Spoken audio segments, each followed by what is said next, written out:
السلام عليكم حبيباتي، وش راكم؟ وش حوالكم؟ نتمنى تكونوا كامل بخير وعلى خير. رجعت لكم البنات فيديو جديد. قبل ما نبداو نصلوا على الحبيب المصطفى، اللهم صل وسلم وبارك على سيدنا وحبيبنا محمد وعلى اله وصحبه اجمعين. نبداو بسم الله على بركه الله بفيديو جديد البنات. كما راكم تشوفوا هنايا بديتو لكم. شوفوا هذا اللي تعرفوا تكتبوا لي في التعليقات قبل ما نهضر عليه. شوفوا احنا هذا هو الراعي الرسمي للشتاء عندنا، اسمه هنايا احنا نسموه الهرمس، وبالنسبه للشرق يعني يسموه الفرماس، وبالنسبه للغرب والله ما على بالي البنات، والصحراء الله اعلم. البنات اذا كاين معنا يعني من الصحراء ولا من الغرب يعني تكتب لنا في التعليقات. هنا شوفوا هو عباره عن مشماش مجفف. شوفوا هنا في الشتاء يعني يستعملوه لعده طبخات كما نقولوا. بالنسبه كيفاش نخدموه، شوفوا عنده طريقتين، الطريقه التقليديه والطريقه العصريه. الطريقه التقليديه فيها بزاف لي زيتاب، يعني الطريقه العصريه احسن اسرع وانجز يعني. مي هنايا شوفوا درت لكم بالطريقه التقليديه تاع امهاتنا. شوفوا اول حاجه نغسلوه تاع تسلمه، يعني غسلتين ثلاثه هكا نغسلوه مليح مليح. ولانه البنات الشغل يجي هكا معجر هكا، شفتوه كيفاه مكمش، يعني اكيد هذوك الثنايا التكماشات هذوك اكيد يكونوا شادين شويه تراب، ميم سي تغسليه شحال من غسله. مي الحيطه يعني هكذا. شوفوا كيفاش نديروه، نحطوه في الماء ونحطوه فوق النار يغلي شويه هكا يطلق روحه، من بعد نرمو هذاك الماء ومن بعد نفتحوه، نحولوا العلفه تاعو يعني النواه تاعو نحوها ونديروا له ماء جديد ونخلوه يطيب. دوكا هنا كي نحطوه فوق النار البنات خلوه يطيب حتى يولي طري يعني 100%. من بعد نرحيوه كما كتشوفوا هنايا، نرحوه تري بيان حتى يولي لنا بيوري هكذا. من بعد البنات نحطوا له الماء تاعو، لانه الماء الاول يعني كنا لحناه، مي الماء اللي طاب فيه المره الثانيه هو اللي نزيدوه له، في كل مره نزيدوه له ونرحو به. من بعد البنات هنا نحطوه في دي ساشي ولا في لي بواط ولا ونخبوه ونديروا قيس الاستعمال. عفوا البنات قبل ما كي نرحوه من بعد نصفوه. شوفوا يعني هذه الطريقه التقليديه البنات كما راكم تشوفوا. هنا صفيتوه في الكسكاس دوك تشوفوا القوام تاعو كيفاش يخرج، ويبقاو لي هذو الزوائد يعني اكيد راح نرميهم. هنا البنات يعني هذه الطريقه التقليديه تاع امهاتنا. اما لانه هذا الفيديو كنت مصورته عنده فتره طويله البنات، مي حبيت نشاركه معاكم. وبالنسبه يعني حاليا كيفاش نخدموه البنات كما قلت لكم، يعني نغسلوه تري بيان، من بعد نحطوه في الماء فوق النار هكا. شوفوا تحبوا تحطوه فوق النار يغلي واحد 5 دقائق ولا، من بعد يكون طرى شويه تحلوه تنحوا له العلفه تاعو وتلوحوا هذاك الماء يعني اكيد، وتجدوا له ماء جديد تخلوه يطيب. سينو تخلوه يعني تغسلوه تحطوا عليه ماء غالي وتغطوا عليه هكا يطلق روحه في هذاك الماء، يعني ما يكونش فوق النار، تغطوه برك يطلق روحه مليح. من بعد ديروا العمليه تاع تنقوه، يعني تنقوه وتلوحوا هذاك الماء وديروا له ماء جديد. من بعد البنات بعد ما نطيبوه بالماء يعني تكونوا جددتوا له الماء وتطيبوه يعني حتى يولي طري، يعني يطيب يعني طيب كامل كما نقولوا. من بعد ترحوه بالبغا ميكسور، فهمتوني؟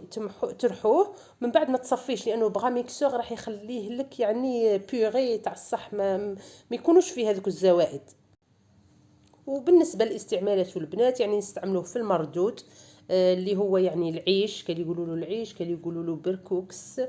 المردود نديروه فيه، نديروه في الشخشوخه، نديروه في لاصوص تاع الطعام، يعني الطعام تاع العراس يعني معروف لازم يكون فيه الهرمس.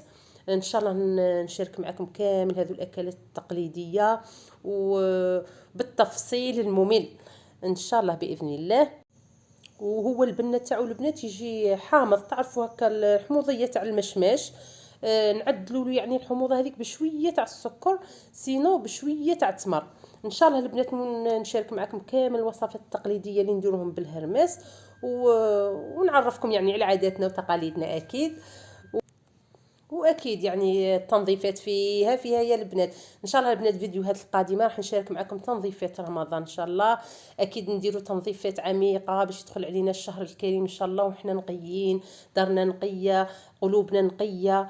ان شاء الله نجدوا النيه في كل مره ان شاء الله باذن الله، ويدخل علينا ان شاء الله لا فاقدين ولا مفقودين، ونصوموا ان شاء الله بالصحه والعافيه ليا وليكم جميع المسلمين وجميع امه محمد باذن الله.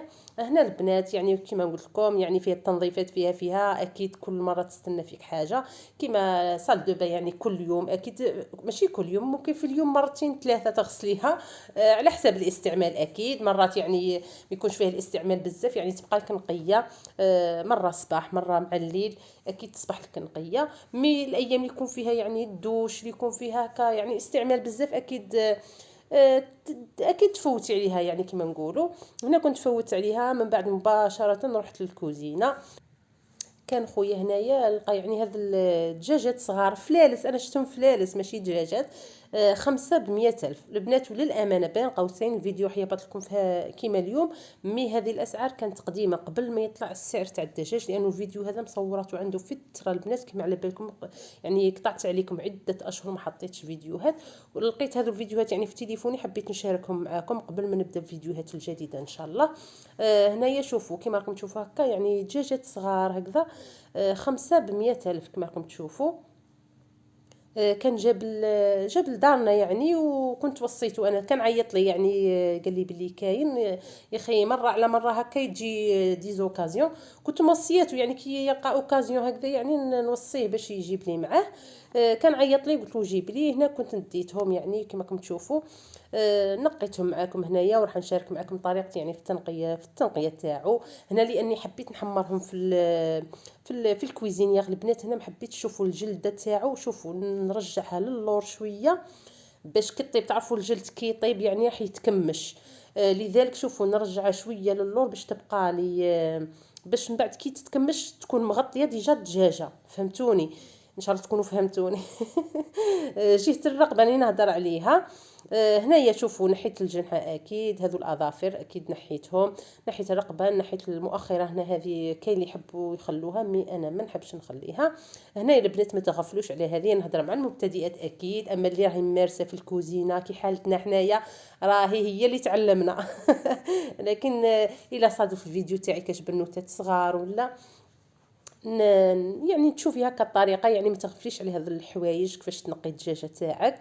شوفوا نحي هذا الكيس كامل من هنايا ونقيها كذلك من الداخل، لانه البنات شوفوا الداخل الا خليتو هذوك نقي هذوك الرئتين نورمالمون الكلات تاعها هذوك اللي تحت هكا يعني هذوك شغل الحموره هكا هما كاين اللي يقولوا لهم كبده مي ماشي كبده اكيد. الريه تاعها شوفوا هنا نحي لها كامل القلب كما راكم تشوفوا فيه، والريه تاعها كامل، ونقي كذلك هكا في بلاصه الكلا نورمالمون الكيله هذوك نورمالمون الا ما غلطتش. نحوهم كامل ونقوها مليح مليح، نغسلوها من الداخل، لانه هذو اذا طيبتوهم بها البنات راح يعطوا ريحه في الدجاج تاعكم، فهمتوني؟ هنايا نقيهم تري بيان، نح كل شيء ونغسلها مليح مليح. صراحه البنات انا قبل كنت نغسل الدجاج بالخل والملح، في الفيديو هذا راني راح نغسله بالخل والملح، لكن البنات غيرت يعني حنايا دائما مادامنا رانا حيين في هذه الحياه اكيد كل مره نتعلموا جديد وكل مره نصحوا اخطائنا. شوفوا ملي بديت نغسلها بالقارص البنات والله غير فرق كبير. شوفوا جربوا اغسلوا الدجاج تاعكم بالقارص والملح، والله فرق كبير، الدجاجه تاعكم تخرج نقيه كيفاش دايره، ميم لا ريحه، ميم كي تجيو تطيبوها ما ديرلكمش هذاك الزبد تاع كيما يقولوا الزنخه ولا ما عرفتش كيفاش يقولوها، الزبد هكا اللي يخرج من كي تطبخوا الدجاج هكا، شفتوا هذيك الرغوه اللي تطلع كي تغسلوها بالقارص البنات ما تكونش فيها هذيك الرغوه، فهمتوني؟ هنايا يعني كنت نغسل بالخل والملح كما قلت لكم، يعني لانه هذا فيديو قديم، مي حاليا البنات دائما نغسلها بالقارص والخل. شوفوا الجلده تاعها هذيك تولي بيضه تشعل، ميم الريحه ما فيهاش، كي نحطها طيب البنات الا حبيت نغليها زعما في الماء ولا ما يطلعليش كامل هذيك الرغوه، لانه القارص صح يعني نقي مليح. هنا يعني كنت نختم شويه فقط هكذا، من بعد غسلتهم كامل وحبيت نمارينيهم هكا ونحطهم في الكويزينيير يتحمروا. البنات وشحال موسوسه انايا نهار الدجاج هكا ولا اللحم ولا، شوفوا نكمل كي نغسل كامل ونديرها الطيب يعني اللحم ولا الدجاج ولا، شوفوا نتم مع الجافيل حتى قريب نشربه، برك خصني برك نشربه. نغسل كل شيء ونعاود ونغسل ونعاود. البنات هنايا شوفوا باش مرينيتهم. شوفوا درت شويه تاع الزيت، درت شويه تاع الكركم، زنجبيل، تابل الشاورما اكيد، وملح، ودرت قطرات تاع قارص، سينو ديري قطرات تاع خل. هنا البنات كنت كما راكم تشوفوا درت لها الداخل كامل، طليتها الداخل وبرا، من بعد حطيتها حمرتها. هنا هذه الدجاجه يعني كانت تاع زوجي، راهي صغيره يا البنات، راكم برك تشوفوا فيها هكا، مي هي الحجم تاعها غير صغير. هنا ما يحبش محمر، اول مره تسمعوا كاين واحد ما يحبش الدجاج محمر، هو زوجي يعني نطيبها له بالسيف، هو يحب حاجه طيب له في لاصوص وكاع، يعني هكذا في الكويزينيير نحتم عليه مرات برك، مي مرات ندير له رايو اكيد. وهنا البنات وصلنا لاخر الفيديو، ان شاء الله تكونوا كامل بخير وعلى خير، ونتلاقاو في فيديو قادم ان شاء الله حبيباتي، الى اللقاء.